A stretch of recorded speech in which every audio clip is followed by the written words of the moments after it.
नमस्कार दोस्तों, स्वागत है आपका आर्ट ऑफ कैंडलस्टिक में। तो स्टार्ट करते हैं सबसे पहले यस बैंक के साथ। यस, आज के लिए यस बैंक में अचानक हम लोगों को 3-4% की तेजी देखने को मिल गई। तो इसके पीछे का रीजन क्या है दोस्तों? तो आप सभी लोगों को पता है, यस बैंक में जो जापान की बैंक है एसएमबीसी, उन्होंने यहाँ यस बैंक में अपना स्टेक क्या किया? इंक्रीज किया। हालांकि इस प्रकार की खबरें इसके पहले भी हम लोगों को रिपोर्ट के जरिए देखने को मिली थी। ये भी खबर रिपोर्ट के जरिए हमारे सामने आती हुई देखने को मिली। और जब भी ये खबर आएगी कि एसएमबीसी यहां पर यस बैंक में अपना स्टेक और ज्यादा बढ़ा सकती है, तो फिर क्या होता है? कॉन्फिडेंस आता है इन्वेस्ट करने का। मतलब बहुत भारी इन्वेस्ट करना नहीं, पर रिटेल इन्वेस्ट करने का जो कॉन्फिडेंस है वो ज्यादा हम लोगों को करंट लेवल पर देखने को मिल रहा है। तो अगर वो और ज्यादा स्टेक अगर बढ़ा देती है, तो इससे क्या हो जाता है? स्टेबिलिटी आ जाती है पर्टिकुलर कंपनी में। तो जब भी इस प्रकार की खबर आती है, तो यस बैंक में हम लोगों को एक अच्छी खासी तेजी यहां पर देखने को मिल जाती है। अब हम लोग ये नहीं कह सकते कि ये खबर पहली बार आई है। नहीं, कुछ दिन, हफ्ते या फिर महीने पर पहले भी सेम इसी प्रकार की खबर आई थी कि एसएमबीसी क्या कर रहा है यस बैंक में और स्टेक बढ़ा सकता है। पर बाद में उन्होंने बोला कि नहीं नहीं, हमारा ऐसा कोई विचार नहीं। जैसे ही उन्होंने बोला कि हमारा कोई विचार नहीं, स्टॉक नीचे आया। लेकिन अब फिर से ये खबर सर्कुलेट हो रही है कि शायद से स्टेक इंक्रीज हो सकता है। तो ये अच्छी खबर हम लोगों को देखने को मिल सकती है। अब ये खबर ऑफिशियली होगी या नहीं होगी, ये तो वक्त ही बताएगा।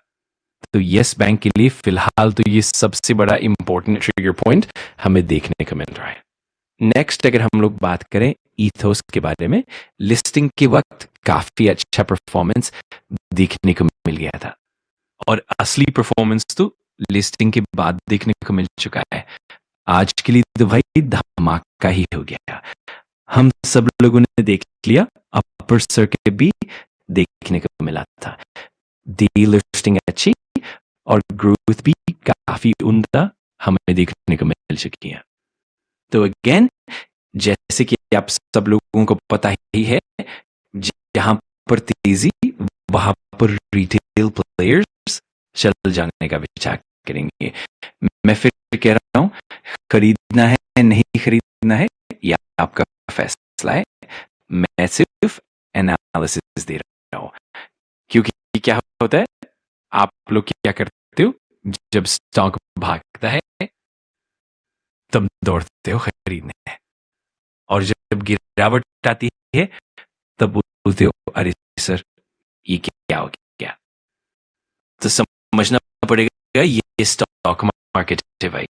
कभी तेजी, कभी मंदी, कभी कंसोलिडेशन फेज, फिर गिरावट आएगी, कंसोलिडेशन आएगा, फिर आप बर्दाश्त नहीं कर पाओगे। तो बिजनेस को अंडरस्टैंड करना है।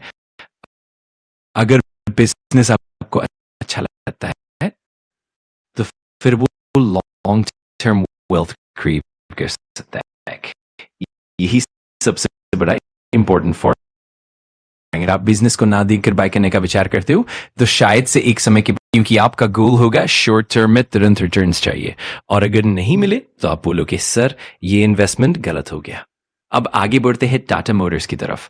टाटा मोटर्स में 2 टुकड़े हो चुके हैं, कमर्शियल व्हीकल, पैसेंजर व्हीकल। अभी इनके नाम हो चुके हैं TMCV equals commercial, TMPV equals passenger. Passenger vehicle का परफॉर्मेंस गिरा है।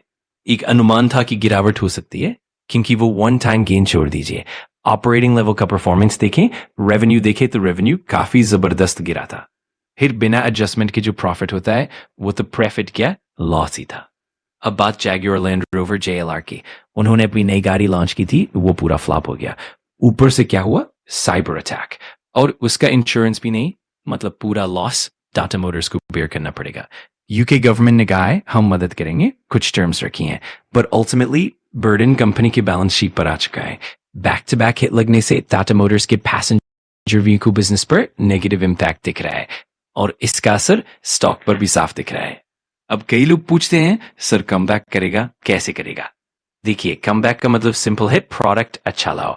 आप ऐसी गाड़ी मार्केट में लेकर आओ कि लोग लिटरली पागल हो जाए, और अगर प्रोडक्ट मार्केट को अच्छा नहीं लगा तो फिर दिक्कत ही दिक्कत। JLR का नया मॉडल आया था, 40-50 यूनिट्स बिके होंगे और फिर प्रोडक्शन बंद, डिमांड ही नहीं। यूट्यूब पर उसके रिव्यू वीडियोस जाकर कमेंट्स पढ़ लो, लोगों ने साफ बोल दिया ये क्या गाड़ी ले आए। नेक्स्ट अगर बात करेंगे वेडसो, लोग पैनिक कर रहे थे, सर 90% क्रैश, क्या हो गया? वेमसोल सोलर वेबसोल एनर्जी की अगर बात करें, वहां स्प्लिट हुआ है, 10 का फेस वैल्यू 1 का हो गया, इसलिए स्टॉक 90% गिरा हुआ दिख रहा है। ये मैथमेटिकल एडजस्टमेंट है, लॉस नहीं। आपके शेयर्स मल्टीप्लाई होकर आ जाएंगे, अगर अभी नहीं आए तो 1-2 दिन में आ जाएंगे, कोई लॉस नहीं है, पैनिक मत होना। अब बात करते हैं मार्केट की। मार्केट 26,000 की ऊपर चला गया और क्लोजिंग भी दी। इसका रीजन हमें पता है, ट्रेड डील को लेकर हिंट मिल चुका है कि शायद से हो सकती है ट्रेड डील। जब भी ट्रेड डील से रिलेटेड पॉजिटिव हिंट आता है, एफआईआई भी हिंट देते हैं कि वो वापस आना चाहते हैं। आज के दिन लगभग 450 करोड़ की नेट बाइंग की गई, ज्यादा नहीं लेकिन पॉजिटिव स्टैंड है। ये साफ दिख रहा है कि जब India US trade deal sign होगी, तब एफआईआई पूरी कॉन्फिडेंस के साथ वापस बड़े लेवल पर बाइंग करेंगे। अब बात करते हैं ट्रम्प टैरिफ की। रणनीति सिंपल है, दबाव बनाओ और अपना काम करो। यूएसए ने कहा रशिया का ऑयल जो खरीदते हो उस पर हम 500% टैरिफ लगाएंगे। ट्रम्प ने भी बोल दिया मेरी तरफ से ग्रीन सिग्नल है, आप सैंक्शन ले आओ। ये प्रेशर टैप ऑयल ना खरीदे, क्योंकि डिस्काउंट का पूरा फायदा टैरिफ में चला जाएगा। इंडिया और यूएसए के बीच ट्रेड डील की पॉजिटिव बात तो चल रही है, साइन अभी नहीं हुआ, इसलिए बीच बीच में ऐसे प्रेशर गेम्स देखने को मिलते हैं। तो दोस्तों, जितने भी इंपॉर्टेंट अपडेट्स थे, पॉइंट्स थे, सब मैंने कवर कर दिए। अगर आपको वीडियो जानकारीपूर्ण लगा तो लाइक कर देना, कमेंट करके बताना कि अगला टॉपिक कौन सा चाहिए, और सब्सक्राइब कर लेना आर्ट ऑफ कैंडलस्टिक को, ताकि ऐसे ही पावरफुल लर्निंग वीडियोस आप मिस ना करो। थैंक्स फॉर वॉचिंग, मैं मिलता हूँ अगली वीडियो में। सीखते रहो, पढ़ते रहो।